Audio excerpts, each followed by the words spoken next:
People do very selfish things for personal gain. Absolutely. Information is currency. You have to be very careful about what you share with whom and for what purpose. And this is a good transition. I'm thinking about Kathy Bates, you know, yeah, dude. And talking about not compromising and like, well, you know what, Chelsea? Oh, what, Victoria?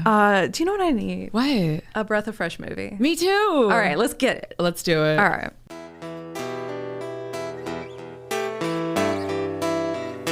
That's a movie I like to see.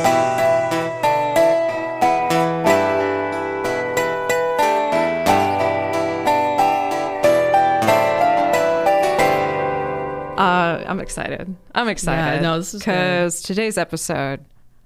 Oh my God. Well, first of all, hang on. I got to intro the show. Oh yeah. Oh right. my God. Yeah, right. what do we do? Hello. Yes, yes. I'm so glad you're here. This is Breath of Fresh Movie. There you go. This is a weekly podcast where me, Victoria Harley, Me, Chelsea Pope. we watch a movie neither one of us has ever seen before, and then we talk about it. Yes, and we may not cover everything, but we will cover anything. So you know, just from the get, spoilers ahoy. Okay, we don't have this sort of like we're not these like polished.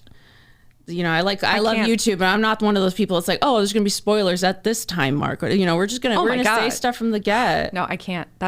There's a hobbling scene in this. Whew. Everybody knows already. This is one of those movies everybody knows everything that's already. That's the thing. But... It's like it's one of those movies that even if you've never seen it, you know what happens. Like you know what the story is, and yet I still was in this movie. This is one of those. I felt the same way with Death Becomes Her too. You know, where we're like finding the connections. You know, I just we're talking about. It's easy to dismiss the things that are so entrenched in our like Misery is one of those movies that's so entrenched. And I'm sorry, I'm jumping. No. I was just gonna say. Go ahead. We're talking about Misery. Rob Reiner's, which I want to talk about. Yes. How weird that is.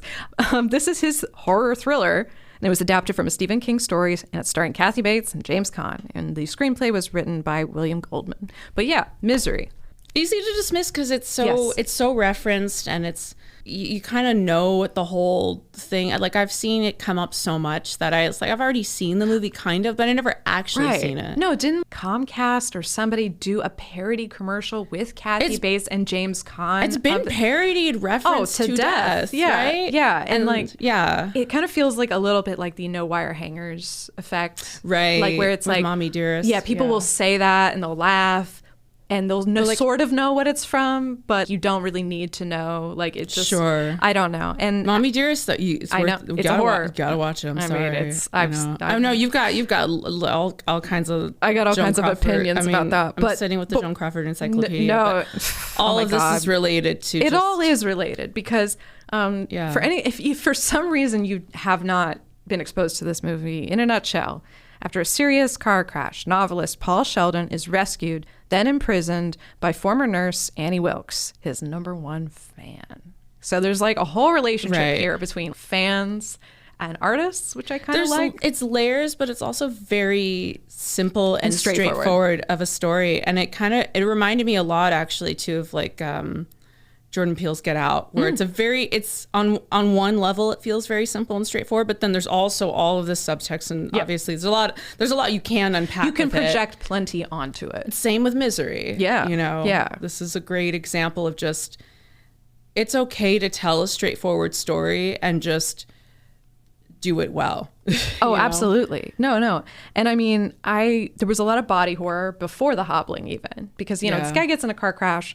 The fact that Annie is so strong, like, is established really early. Yeah, she's a hardy lady. She like hoists him over her body and takes him back. Yeah. You know? But that shot when they pull back to show like the splints she made for his legs, and the legs are they're like elephant legs. They're so swollen and bruised, and it was just like even that was. I like that this movie didn't sort of do what you would expect in some body horror movies. Almost kind of like fetishize the physical stuff, which sometimes I take issue with like Cronenberg, which is a little bit like almost cartoon. This is a different like sort of like licking the blade or something. This felt like much more yeah, again, I'm going to keep saying straightforward for this. No, and that's an accurate word for it. I mean, what this was. I like too that, again, me adding some kind of meaning, that she comes across as somewhat like one of these fundamentalist, repressed, it gave me like Carrie's mom vibes. Oh yeah. Right? Like, absolutely. Was that Piper Laurie, I can see her dirty pillows. Yes. It's that energy, that kind of like,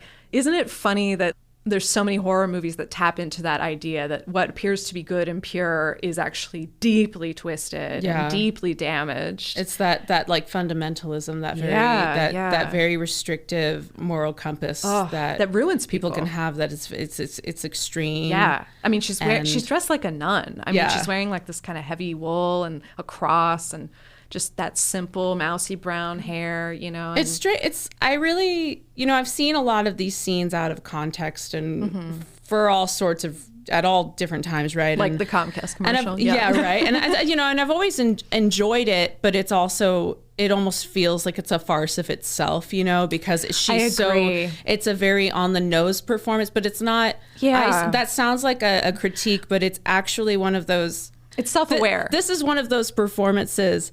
I'm an actor. I like comedy and horror, and Kathy Bates is a great aficionado of both, and she's really, I love her, really towing that line. I've seen too, not everybody adores this performance for this very reason that I personally do, which is that it is just so. It's so unhinged, but like very locked in at the same time. Yes. She really balances that act of playing this like very disturbed woman who could flip on a dime. Oh my God, yes. But is also deeply devoted. Yes. It's cartoony, but like it works. It does. It's also it's camp, but it's devoted. Yeah. I mean, so one of these movies that's like, oh, it's Rob Reiner, the guy who did The Princess Bride and Spinal Tap and all these comedies. Doesn't this feel though like a comedy director's horror movie? Like there's something at times that gets a little bit, I don't know, I'll be honest, a little tedious at moments. Sure. With the kind of like, it's nonstop like buildup of suspense to the point where like you can get exhausted with it or frustrated. Just like get on with it a little bit. Precisely. Like, I think it felt like the scene where she comes back with the typing paper and he's trying to struggle to get back to his room. Now she drops it on the step. Yeah. Oh, now she has to pick it up. Oh, now she fumbles with the key. Like we're just chewing the fat of every moment, and like, just hurry. It's no fun. It's not as fun for me. It's not titillating. Totally understandable. It's more frustrating. Yeah. I feel like this is it feels one of those movies where I know we talked about this before, like one of those sort of like, oh, it's like a classic, but we put it off because at this point there are so many other people who have further refined what that's true. This has it's like a rough hewn log. It has all of the building. Well, this is a mixed metaphor, but it has all the building blocks of a horror movie. And Reiner himself even said, like, oh, I just watched a bunch of thrillers and put that in here and put that in. It's like, and it works. I mean, it's just such a formulaic approach to horror. And if you're not on board with that, that this will get tedious. You will have that, and there are the most moments. Of course it works. It's like you engineered it. You know what I mean? It doesn't feel like it comes from any. Well, I don't want to say it doesn't come from a place of truth. I mean, this is Stephen King's book was supposedly this is one of the more personal things he wrote because it's about his relationship. Well, I heard two different things. One was that Annie represents his battle with addiction. Yeah, he packs that. So I like that, Stephen. This is like a through line with a lot of his works, and there's like the parallel between this and The Shining of having a writer who is struggling with like how they identify themselves in relation to he's going through an their identity creative crisis. process, and also their substance use. Right, it opens with that. Oh yeah, it's like this. He covets it, like he has to earn it. Which I've done this too, where it's like. My own relationship with addiction or whatever, it's like there are these different or whatever, but like just he has this sort of like I have to earn that glass of a very specific the Dom Perignon, he ritualizes it, and again, it adds this weight and it fetishizes it, which ironically can stifle a creative process when you put all this meaning into the end point as opposed to just leaning into the process. And then you got simultaneously you have like the Jack Torrance, who's this creative frustrated, and then he's drinking just to unlock, and then it's I don't know. I feel like there's a very clear. It's so funny. I wasn't thinking about that projection, but it's a writer. Tie-in. It's in the winter. Yeah, he's stuck inside. It's it's a lot of feeling of entrapment, and then she, in a weird way, Annie becomes kind of like she's forcing him to write. Yeah, and by the way, the books that this character is known for writing are these romance novels that they look like a Daniel Steele cover. It's like it looks like the most feminine, romantic thing, and then you've got James Caan is the author. Well, I have to mention that when I was researching this, I found out there were a ton of actors considered for this role. Warren Beatty, I guess, was really involved for a long time, helped make the script better, according to Rob Reiner. I don't know exactly what that means, but he ended up ducking out of it. And so it all comes down to there was this issue, and the William Goldman, who drafted the first screenplay, initially the book, the character's foot is cut off, completely cut off. And the first draft kept that. They did that. And for whatever reason, the idea of this guy having his foot lobbed off was too much for actors. Warren Beatty literally said, I got this from one of our more engaged fan and listeners, so thank you. But they were saying that, Beatty was like, no, he'll look like a loser. He drops out. There's a lot of ego, it seems like, just from the scarce research that I did. It seems like there's a lot of. I think Kathy Bates kind of got. It's such a strong role for that character. Right. It would be a shittier story if you didn't let Annie Wilkes really drive. Well, that's just it. The script. I get the feeling that a bunch of people they could not cope. It's an ego battle. Yes, they couldn't cope with the idea of this woman being the protagonist of the story, or the antagonist, I guess, really. But it echoes in the reception of how this film, even coming. And her being kind of. She did theater, and she had done, I think, a few small parts, but she was relatively unknown, and people talk about this. It's like the job before, the 70s was just to be beautiful, you know, and it's just that she's there doing something that's very vulnerable and exposed, but it's powerful. It's a role that won her an Oscar. It's a horror film. It's the only Oscar that any Stephen King project has still won to this day. Shit. Which is, again, I'm just parroting. No, I went on a YouTube spiral, and that is a great. I think that credit I have to give to Ryan Hollander, but I just want to, as far as it's probably on Wiki too, but it's significant. That is significant. It's a big deal because there's so many great other Toni Collette, Hereditary, getting overlooked, which is just such a mistake.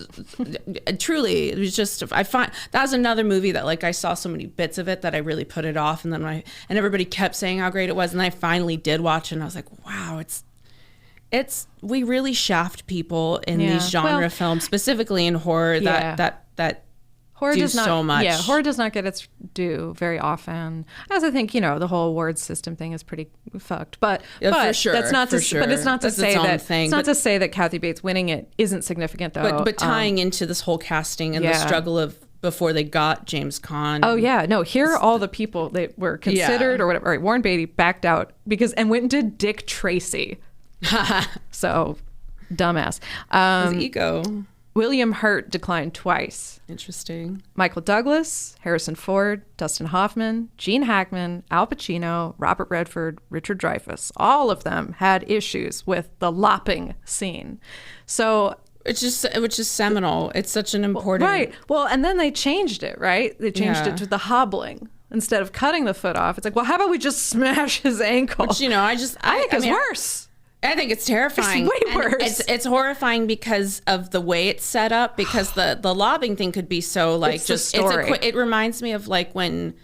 Now we're going. No, sorry. No. Game of Thrones spoilers all of a sudden. Jaime Lannister, when you see his hand get cut, it's so sudden. Yeah. And that's how they end that episode. And I think the second or third That's season. a hell of an ending. It's a hell of an ending. But it also is this big quick thing, right? Because it's mercilessly quick, and like it's so unimportant. Yeah, whereas in this, it is such a build up. It's such a build up, and then you see the block, and there's all these moments, and she's describing this horrible colonial truth. So you know that this happened to people. And the one thing too, also I really appreciate about including that scene is it's such a great example of how I think. The film, I haven't read the book, of course, but like just how I think the film succeeds in showing James Caan not as a loser at all, actually. I think from the get-go, you see him constantly trying to pick the most survivalist, what's the best thing I can do in this given. He is constantly readjusting and trying to, he's going along with it as much as he feels that he needs. He's making these discoveries in the moment. We don't know from the get that she's like this disturbed, murderous sociopath. No. We just think at first she's just like a nurse who's a little quirky. She's a little quirky. Then she has that moment she spills the soup. Okay, she's a little unhinged. Okay, maybe she's bipolar a little. Then he comes across the sky. You know, he's making these discoveries as we are, and constantly having to readjust every decision he makes in that, and like including when he's in the basement, one of the climactic moments of the film. And I love how, because I feel like we all, you know, project ourselves into these scenarios too of like, well, how would I get out of this? Oh, sure. What would I do? And I think natural question. I think he's actually like, I think to say that he's a loser is so, I think this is the phrase of the night, smooth brained. Yeah. He's fully not. I think he's doing everything in his power to also like take control back. Because Dick Tracy's no loser. Oh, sure, right? That weird fucking. I'm sorry. I just no. It's easy to punch down. He left for Dick Tracy. Okay, watch already, that weird acid trip of a movie that. I mean, it's almost magical how weird and bad Dick Tracy is. If you want to see one scene of Mandy Patinkin singing like a songbird, you can have that. You can have that. What were some other things I wrote down? The rest of it's pretty tedious. This film. But then Vogue was part of that movie. Right. I never forget how that's like. That's bizarre. Part of anyway, continue. No, it's fine. All I was going to say was like, when I mentioned that, you know, Reiner studying other films, I mean, it's like, okay, you've got the wheelchair that's kind of like Rear Window. And then you've got, like, I mean, this isn't a horror movie, but like that whole glass menagerie thing is very Tennessee Williams and the sort of faded, broken woman. It's an elevated, it's a very theatrical type of film. It's very stylized. And it like one set pretty much. Not Dutch. It was very the pans, the way he uses the camera. It was very dramatic. There were some really every single shot has a very deliberate, super dramatic emotional purpose. Like there was one where she's driving past the sheriff on the highway, but like you don't know it's her. It's like they do this really big swing around, and it's just at first I'm like, wait, why are they doing this super crazy? Oh, okay, I get it now, you know. But you're right. The camera choices were very unsettling. You know, it was when to the point where like what you were saying earlier, like it can be frustrating. Yeah, because it is just constant. It's putting me in this place. It's like a very jelly-filled PB&J sandwich. Yes. In terms of just how much, or maybe more peanut butter actually. In terms of just what is cinematically? What is what?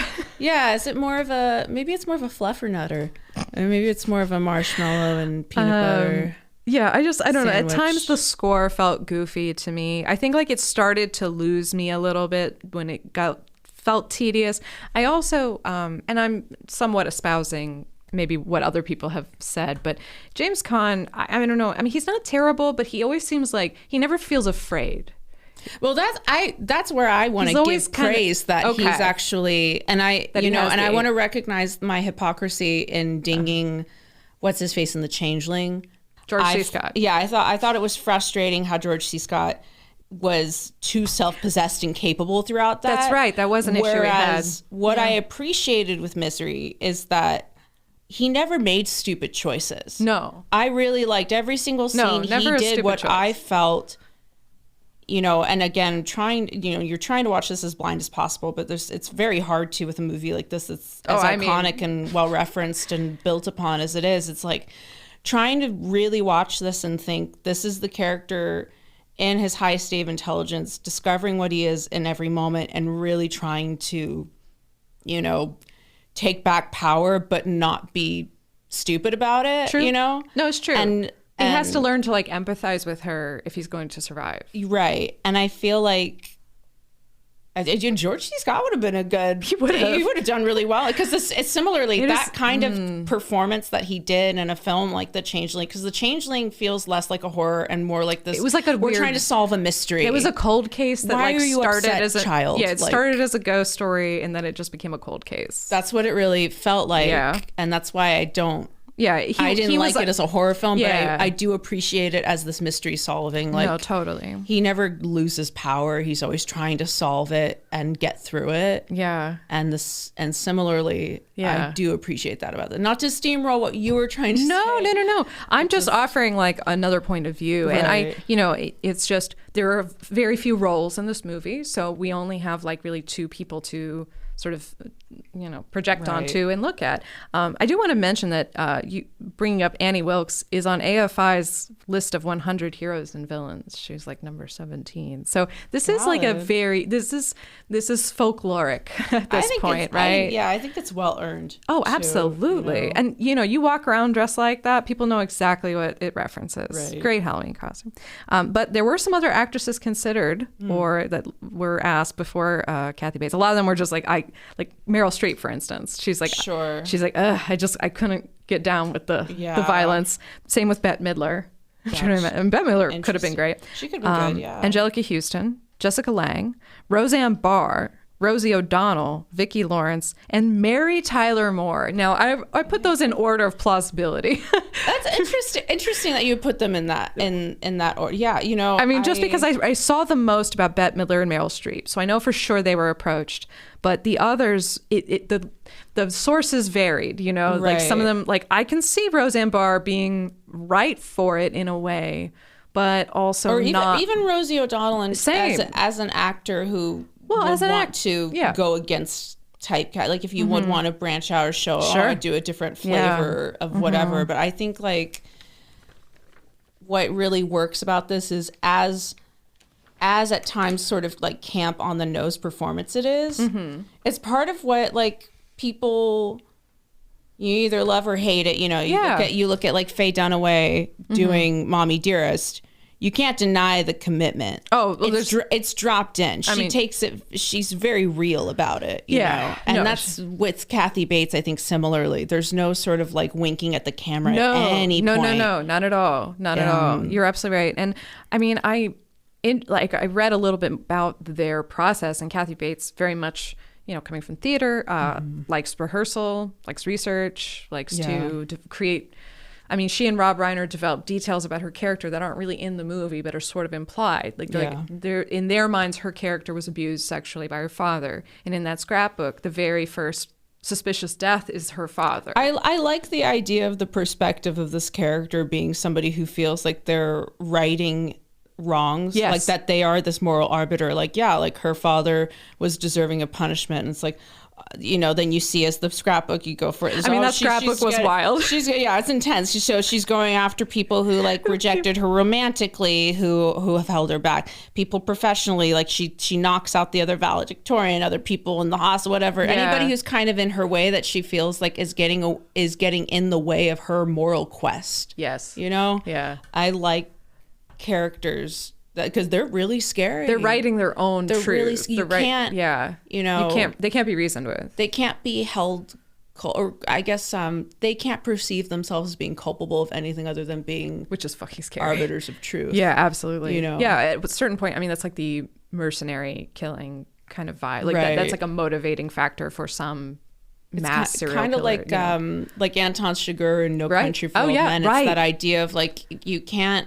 When someone's moral code is that committed and disturbed, you're really fucked. That's such a good example. I love Anton Chigurh. I love that movie. As I think this is a similar situation of just like if you can catch wise as early on as you can, like with with James Caan's character, it's like you no matter how clever you are, you're still gonna get both your fucking ankles lobbed. He tried to be as clever as he could, and she still was like, yep. I mean, it's tricky. Yeah, and Yeah, the hobbling scene. I mean, that was like I wriggled. Hobbling. Well, there was it started as lobbing. Started as a lobbing and then became a hobbling. Hobbling. But man, like I mean, I did physically twist in my seat. You know, like I mean, it had the effect. I mean, like I have to look. I've seen it. I've seen that scene several times where I have to look away every time. Right. Because it just does it in the same way you're just talking about, like the leg braces and how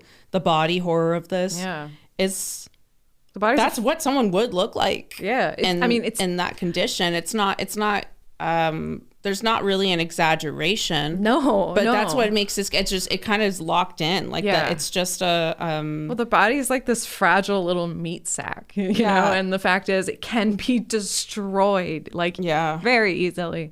No, and I made myself watch it all the way through, but I mean, it was like, I mean, I learned later that, I mean, the fake ankle was made of like this sort of rubber gelatin that had wires inside of it. That way, like, it would bend at an incredible angle, but not split away. Yeah. And that is so much of what is... It's seeing that foot flop over. It's just like, oh, Christ. It's that practical. Those are practical effects. Practical effects. Right? Holy fuck. Praise to practical effects. High praise. They did good. Missed the 20th century. They did good. It was, pliable gelatin. I don't know if that's an industry term or what. This was adopted. This was adapted into a Broadway play in 2012. I mean, Bruce Willis and Laurie Metcalf. That would have been cool to see. Laurie Metcalf for sure. Oh, she would have been great. Yeah. No doubt. I do think, I mean, I'm less thrilled with the James Caan performance, but but kudos to him for doing it. All these other men wouldn't, you know? So I'm kind of like, all right, you know, he did it. But I did read that like he was not exactly the greatest scene partner, you know, like in the sense that his process is like, I don't like rehearsal. I need to be real. And that's, you know, legitimate. She had a very different rehearsal. But as I read that Bates sort of complained to the director, you know, Rob Reiner, about it. And he essentially just told her like, oh, use it. You know, yeah, that would be my thinking right away is like, I think that kind of friction you're frustrated. Is exactly put it in the character. What works with the story because they inherently have these creative. Even when she's like, it's the swearing. He's like, well, it's a Slim Kid. I mean, this is. Right. You know, and I was thinking myself, like, if I was somebody talking to a devoted fan who was upset about something, I would try to reason.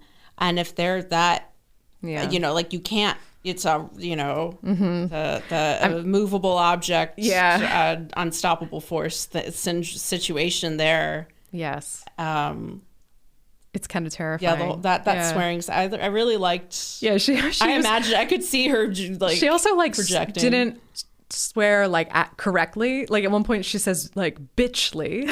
Yeah, I noticed that. Yeah, because when it happens, it is so like she's really she's really twisting off really there. Spitting those out. Yeah.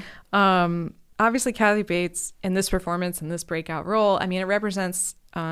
You know, something really great for, you know, character actors or character, you know, which is what she considered herself, you know, before this. And I don't mean that to essentialize at all. It's just that like that is how the industry categorizes people. It's like you're either a beautiful goddess or you're a dog. Like, and we have come away from that. I think like progress has been made, but we still got our people love Anya Taylor-Joy still, though. Like we love these weird alien blonde women, you know. And who's to say that we wouldn't get like, and it's not a knock on Charlize Theron. I adore her in Monster, but just thinking about like, who wouldn't? How many other like actual physical types like Kathy Bates can often get overlooked for these other, you know, starlet types who are like, oh yeah, sure, I'll put on a bunch of weight and then do this and people will call me brave or whatever, you know. No, it's insulting to women because women there are many different kinds of women, and so I don't know, I was just reflecting on this today and talking to Mike about it. I'm like, man, like Kathy Bates should be at the top of everybody's greatest actor list. And I mean actor, not actress. I mean any performer. Like I'm so sick of this like qualified, you know, best actress or I mean, to be honest, like what does that look when you say that? What does that mean? Yeah. And to be honest, I kind of feel like, okay, Hollywood can talk a big game about, you know, understanding the nuance of gender identity, but it's like, but you still have best woman, best man. Yeah. That's wrong. It has come. I mean, it's been an issue in the I'm not recent years. I'm not a first to bring it up by any means, but it's like, why are we? And it's like, right, because then what are the more people would have to split. Like the awards would have even more candidates, and like, they want to have these separate categories. Right. I get it, but it's like, fuck you. Like, why are we even splitting them up? Like, it doesn't make any sense to me. A performance is, and in general, like, I mean, we've talked about this. All, like awards are kind of silly anyway. Those being there, and there's no point in me getting it. Yeah, well, it's tough because on one hand I'm like, yeah, for sure you're right, and then the other hand I'm like, well, but I do buy into it, and on the same level, the whole point of the awards and the Weinstein stuff, it's the same as like, why do people bid millions of dollars on art No, you're right. Banksy, and because it's at the end of the day, it's just wealthy people pushing their money around. Oh, absolutely. That's me being like, that's my right. pilled take on all of the shit at the end of the day. But that doesn't mean I don't avidly watch the Oscars like the Super Bowl. Like, it doesn't mean I don't care about the nuances of all that shit. I understand that it does matter, or it functions in that people do care about it. Like, but how do we split the differences? I mean, they're dealing with that themselves. You look at this past year's award show, and the way all the pandering shit that happens, even on the social media, the stuff that they'll praise, or like I went to the museum and like the exhibits they have versus what actually has been celebrated or given accolades to. I mean, this is a whole like section, they give it like a whole room to Real Women Have Curves, and I'm like, that is not a big Oscar. I see like these various social media posts that they'll devote to actors they've always snubbed, or to films that didn't win. It feels like the Academy Museum is there as like a consolation prize. It is. It's to every like person who got slighted by. It's an atonement thing. Yeah, it's is. a lot of there's a lot of that dealing with that like how do they like. I don't know what the easy answer is of dealing with that. I don't think, in an Oscar year where there were no 007 movies, you should do a 6-minute 007 tribute, or whatever. Like, I think that was I don't remember. I didn't watch the whole ceremony. I just remember the slap. I ended up working that night because I knew going in, I was like, this is not a year I'm invested in. I had a show that night, and the slap happened. I can't believe that was just this year, though. It's like, that's insane. Yeah. Anyway, we've drifted a bit. For sure. But I mean, I think it ties into, again. It all ties in. Yes. So, the irony that Kathy Bates. It's just that I think she... Good for her she would get that recognition. I love her. And I have a quote from her here on this subject. All of us would just like to be real people. But for women, especially, somehow movies have gotten to be about glamour. Either you're gorgeous or you're a dog. See, that's where I paraphrase it from. I've heard a lot of, well, we had something different in mind visually. And no actor likes to hear that. I mean, men experience that too. It's not... I think it's maybe not as much, right? I mean, but it really, I think it's interesting because I found all these other quotes about her at the time, and they were like, Kathy's a real warts and all, this is me actor. And it's like, she's not an ugly woman by any means. She's not ugly. I know. I mean, she actually has like a very endearing face, and that's part of what makes it so disturbing. She has a very sensuous mouth. Like, she's not a dog. I'd fuck her. No, I'm just saying. I think people should be so lucky to get Kathy Bates in bed with them. I'm just saying. That woman's amazing. That's the tricky thing with the industry, because on one hand it's like, oh, fuck the system and these categories and what the women have to blah blah blah, but then the other hand, at getting to the real brass tacks of it, it all just kind of, it comes down to money and what are people willing to show up to or invest in, to what end. And blah blah blah blah blah blah blah. Well, I could share a little bit about Rob Reiner, and then we'll get to the important questions. Yes. So we've talked about Rob Reiner's dad, Carl Reiner, when we talked about it on Summer Rental. Right. I don't remember the episode number. We're gonna check it out. Right. Learn about his dad. But he was born into that family. So already, I'm sorry. So there's expectations. He's got a leg up, though. So Rob Reiner was born March 6th, 1947, to Estelle Reiner and Carl Reiner. Estelle Reiner was an actress and jazz singer. Carl Reiner created The Dick Van Dyke Show. Although he was born in the Bronx, he was raised in New Rochelle, New York. And then in 1959, his family moved to Los Angeles. And so Carl attended Beverly Hills High School. He also attended the UCLA Film School, where he founded the improv group The Session. And then he sort of continued to do more acting and exploring that. He became a trainee at Bucks County Playhouse in New Hope, Pennsylvania. I mean, these old playhouses, like you don't hear about that kind of stuff, I feel like, as much, but like these repertory companies that, you play all different kinds of roles, and like, I don't know. I just think that's cool. There was like a romantic era of like, like the Catskills biz, between the. Like while I'm out between doing the 40s and the 80s. Yeah, I think, not that dinner theater is a phrase anyone, I think any actor wants to hear, but like, sure. I just think there's an interesting tradition of these more regional, like playhouse that actually put on really great stuff. Yeah, where you really cut your teeth in the. It's like a cruise comedy, act or something. The art form. Yeah. Right. Anyway, in the 60s, he got some bit parts in TV, which, I mean, come on, we know. Your car name's Reiner. But he appeared in, again, little roles in things like Batman, That Girl, The Andy Griffith Show, Gomer Pyle, Beverly Hillbillies. I mean, it sounds like he made the rounds. He began writing for the Smothers Brothers Comedy Hour in '68, and he was partnered with Steve Martin, and the two of them were like the youngest writers on the show. And then he really became known to a lot of people in America at that point for his role on All in the Family. He played Michael Stivic, who's Archie Bunker's liberal son-in-law. But his nickname is Meathead. This is the thing that is going to follow Rob Reiner forever. Reiner. I mean, I know him from This Is Spinal Tap. Like, that was a movie I saw really young. And although he's not playing himself, he kind of is. He has a history and a legacy of comedy work. Yeah. And I do want to say, I watched this on HBO Max, and there was that preface. Yes. And it's, I think it's worth pointing out, that I kind of wish they didn't put it at the beginning. I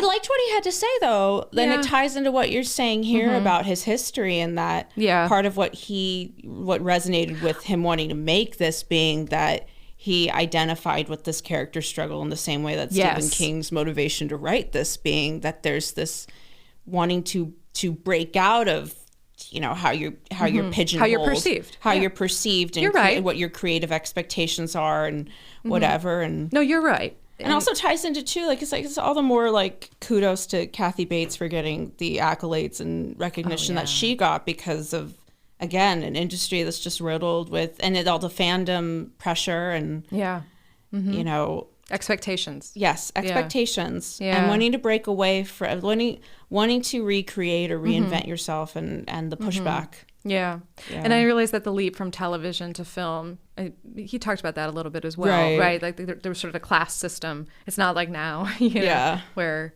I still think, I mean, I'm a bit of a snub, but I still think like film is just, I'm enjoying it way more than the just glut of TV shows. It's like I'm exhausted by TV. I'm like, 10 episodes? God damn it.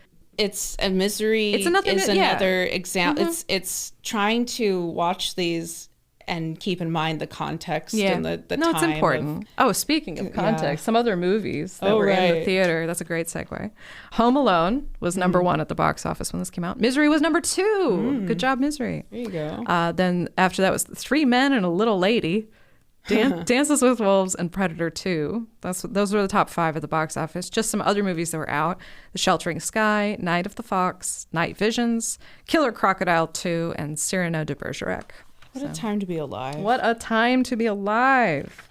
The whole element of him starting an improv group was a surprise to me. But then when I consider the genius that is Spinal Tap, it is so much to do with improvisation. And that was, again, a movie... And then the mockumentary. I mean, he didn't necessarily invent it, but it's such an early good example of, before Larry Sanders and before The Office, like people were playing in this cinema verite. And a lot of those creators will always cite they'll cite that or some other like Christopher Guest. That's it's a very formative. Absolutely. Time. And as a kid, kind of very foundational. This is a fake documentary. That's so funny, Or Princess Bride too is also one of those films that people treat as a formative. I love that one too. It's a classic. I mean, and it was one of those ones I had seen so many bits of, but I actually only up until maybe 5 years ago, I had never actually watched the whole thing. And I had always kind of dismissed it because I was like, oh, this might be a little tedious because I already kind of know. But it's still, it's beloved. Yeah, you know, it's a lot of good feelings in that movie. These are foundational films. They are, you know? And part of why Reiner was able to get the rights, he optioned Misery for, I think he said $1, and a lot of it had to do with the fact that he had done the film Stand By Me, which was another adaptation of Stephen King, and apparently it was Stephen King's favorite adaptation of anything anyone had ever done. So, there was a lot of trust placed in him, helming this.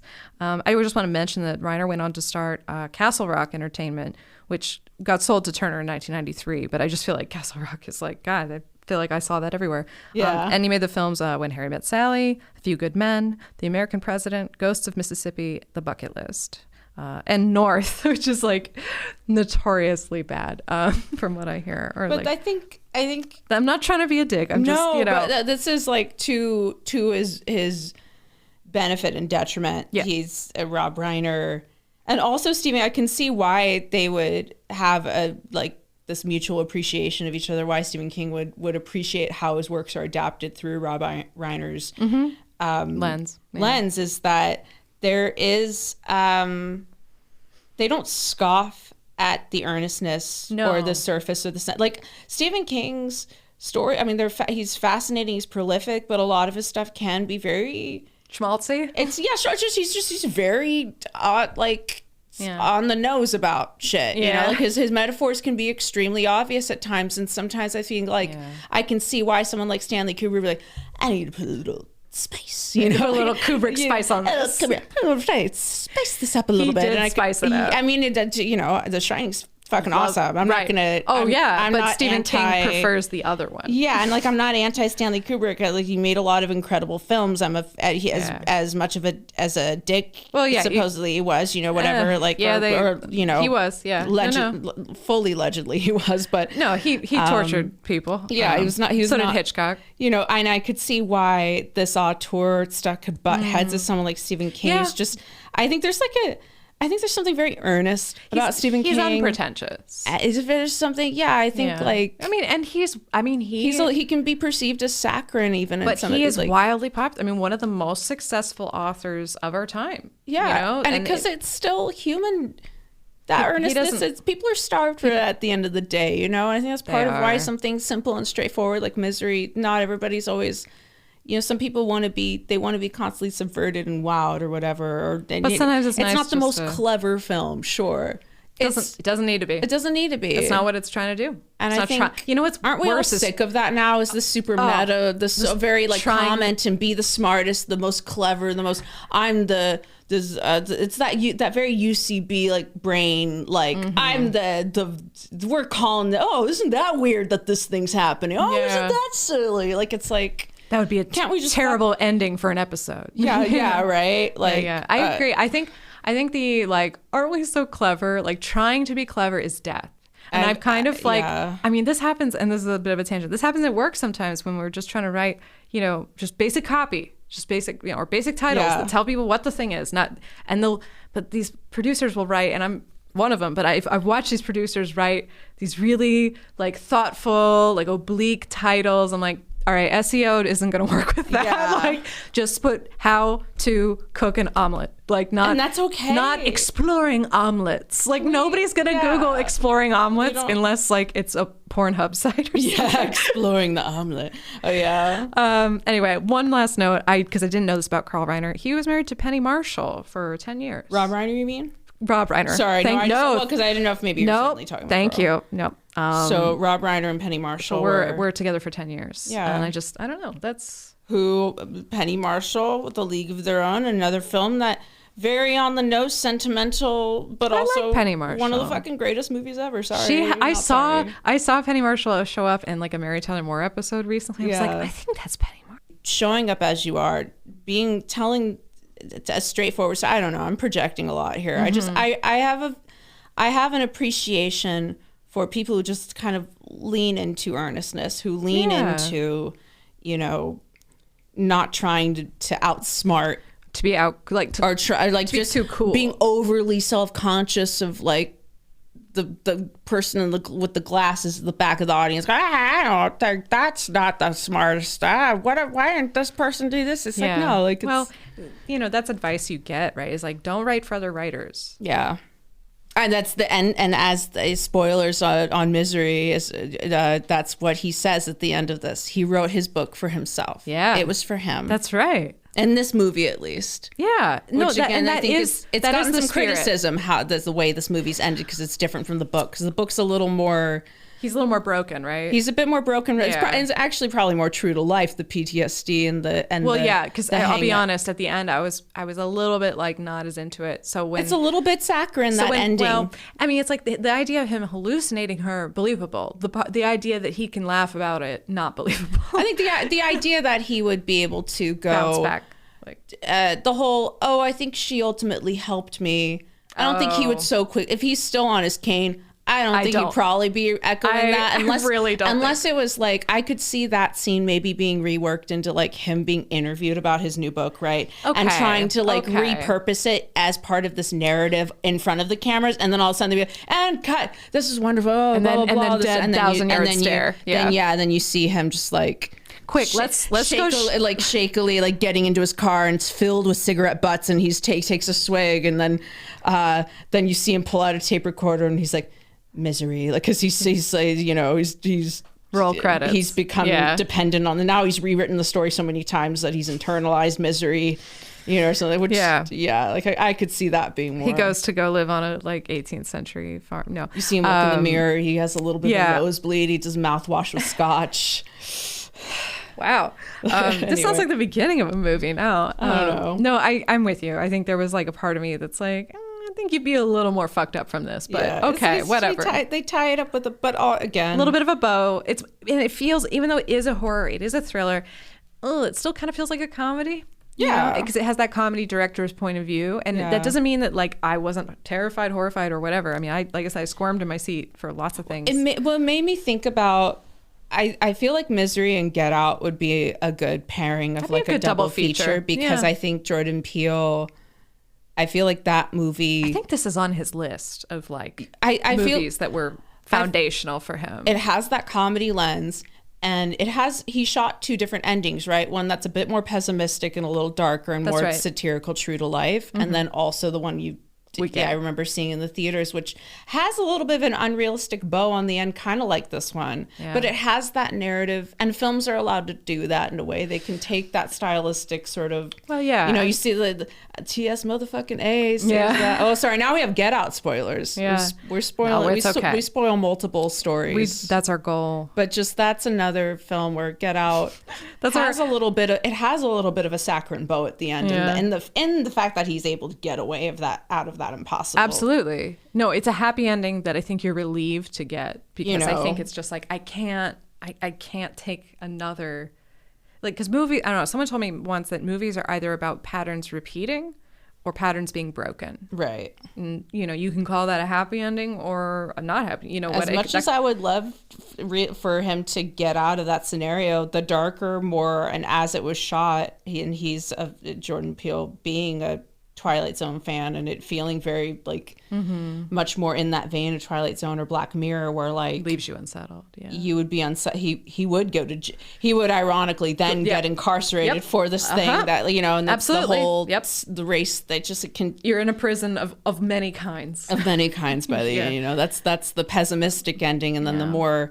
the more like the Rob Reiner ending that we kind of get with it, instead being that he's rescued and they get away, and we're just everything's okay, and we're left hoping that that's true, or we're just that's, I think maybe that's how they are. I don't know who perhaps was in favor of the other ending, but maybe because you can argue that like, well, we're not quite sure what could happen next. You could be cynical and be like, well, won't they get blamed for that? And it leaves it a little more open, I guess. A little bit, or just in the same way with this, where it's like that he's disturbed by that woman. He still sees Annie at the I kind of liked, I don't know if you noticed this too in that final scene when when James is with his his agent, and then his agent's like, I gotta say, are you gonna write a book about this experience? And he says like, oh well, sure, got to exploit this. What you want me to exploit my personal experience for money? He looks right into the camera, even though he's supposed to be looking at the waitress walking over. I was like, I feel like that was intentional, that he's looking like he's doing down this the sort barrel. of like. So there was actually a little bit of a wink in this film. I know I said this is a movie that doesn't wink. It did feel like this movie did. That's where a wink. I was because I was like, oh, is this doing one of those like. Like it's making a little bit of a jokey smirk at the camera of like, exploding. Oh, isn't that what this is all? You know? Did you enjoy the show? Yeah, there's a little bit of that right at the very end, and it gets contextualized with the waitress pushing the chocolate cake. But I'm your biggest fan. Of course, they had to end on that. I don't think it's a coincidence that your he number looks one right fan. into the camera. Yeah, no coincidence. Nothing is an accident. Yeah. Who is your best supporting player? I realize this is a very short list of options. I know there's not a lot to. I did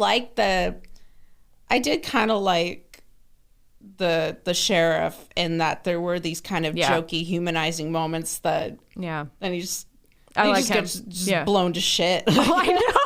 I did not expect that. Well, it's very Shining. That is very Shining. Of Halloran in The Shining, where it's like they build up this character to be this, and also we're bringing up No Country for Old Men, and similarly with the sheriff in that, where we spend so much time grounding this character who is ultimately ineffectual. Yeah. They're not able. They're supposed to be. That's his great loss. They're positioned as these.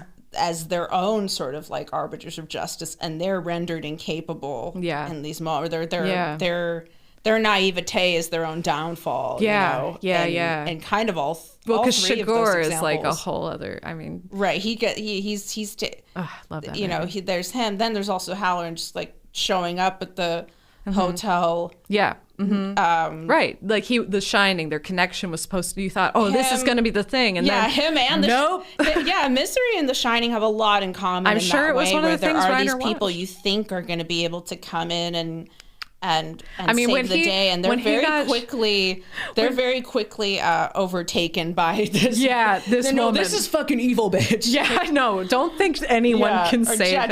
Jack with the axe. Same sort of like. Well, you were ill prepared, dumbass. Why did you turn your back? I kind of like. There is something comedic about both of those. Absolutely, getting built up, and then as these people that you think are going to figure it out and solve the crime and solve the problem, and save Danny Torrance or the sheriff. With so many scenes we get with the sheriff. Yeah. Slowly realizing all this stuff. For all that build up to end with him getting shot in the back. That's comedy. I mean, that is comedy. That's comedy. That is dark, comedy. It's really comedy. Dark. I'm with you. The sheriff is great. I love the sheriff's wife, Virginia. Right. Played by Frances Sternhagen, who I was like, why do I know this face? Why do I know this face? Then I was like, she's the Bunny in Sex and the City. She was. She's Bunny. She's Bunny. Oh, Bunny. Glad I didn't need to say more than that. No, I love Sex and the City. Bunny's a great character. Yeah, the way she can convince her son to do anything. I mean, that show was my introduction to Kyle MacLachlan. I like those kinds of bitchy old ladies that will say like something small. She's she's played a lot of roles. What's her face like in Game of Thrones? Marjorie? She's Olenna Tyrell. Mm-hmm. She's the Olenna Tyrell bunny on Sex and the City. Oh, absolutely. She's the old lady that'll just fucking I love an old ruin bitch. Your life. Yeah, I love an old bitch. I'll give you a good bashing. Yeah. No, but she's then great. Bunny says her own shit. Oh, Bunny says her own, very prejudicial shit at one point. Yeah. Would you watch Misery again? I don't think it's not something I probably readily put back on. I feel like I'm good. I'm good. It is. Everything that makes it great is also it is a by the numbers kind of thing, and in a well, I would not object to watching it if it was on. If it was on, I'd be like, I would probably if it was on at a party, I'd probably stand there with my drink and start just like, I'm like, all right, yeah, this is a good watching part. It. Yeah, I hear you. I mean, I think it's funny. Like we grew up in a time where you could still kind of like turn on the TV and it's like, well, what's on, and like I think that.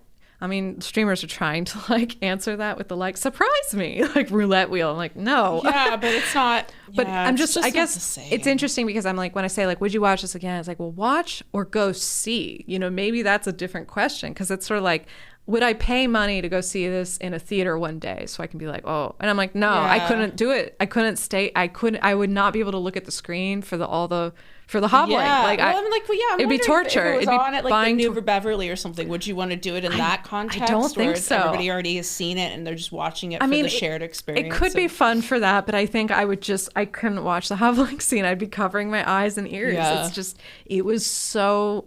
It was so hard to watch. Yeah. I think I had my fill.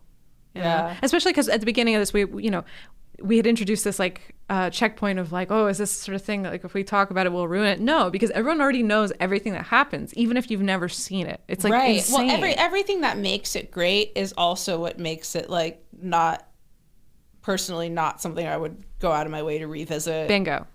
That's that's what I'm trying. I think that's basically the feeling. Yeah, you can love something and still also it's great. Like I'm glad we did it. It felt like one I didn't want to. Yeah. It's well executed. It's well made. There's so many things to appreciate. I just watched also. Chris Stuckman did a YouTube video giving this an A+, and I'm like, well, yeah, because it's like a very competently ace in the hole, well-made film. Oh, and Annie, but that doesn't necessarily make it the most like. I want to sit down and casually rewatch this. I really don't think it would show up on any of my lists other than like something specific to horror or adaptation. It's interesting, the horror films I would say that I do, because there are horror films I would revisit, but it's weird the ones I mean, Kathy Bates is what makes this movie. And if you want to watch it just for her performance, that's worthwhile. That's worth revisiting for sure. And it made her a household name. I mean, I can't dislike a movie that, and I don't even want to say like took a chance on her, because she was fucking magnificent, but like that was how it was perceived, because she wasn't some big. Exactly. She wasn't glamour goddess or big name or any of it. I think it, on both ends between her and James, I think it was well cast and well executed on both ends. And I think there is that you can drop into the story better too, because you're not bogged down. You're not caught up in these like names or celebrity or bullshit. I think James Caan is carrying a little bit. He's got a little bit of Corleone thing, sure, but I think it only contributes not to, like, to the level of like. Yeah, I feel like of all the names you named, I feel like maybe someone like Michael Douglas would have been my next big pick, but like he already did something like Fatal Attraction, which is.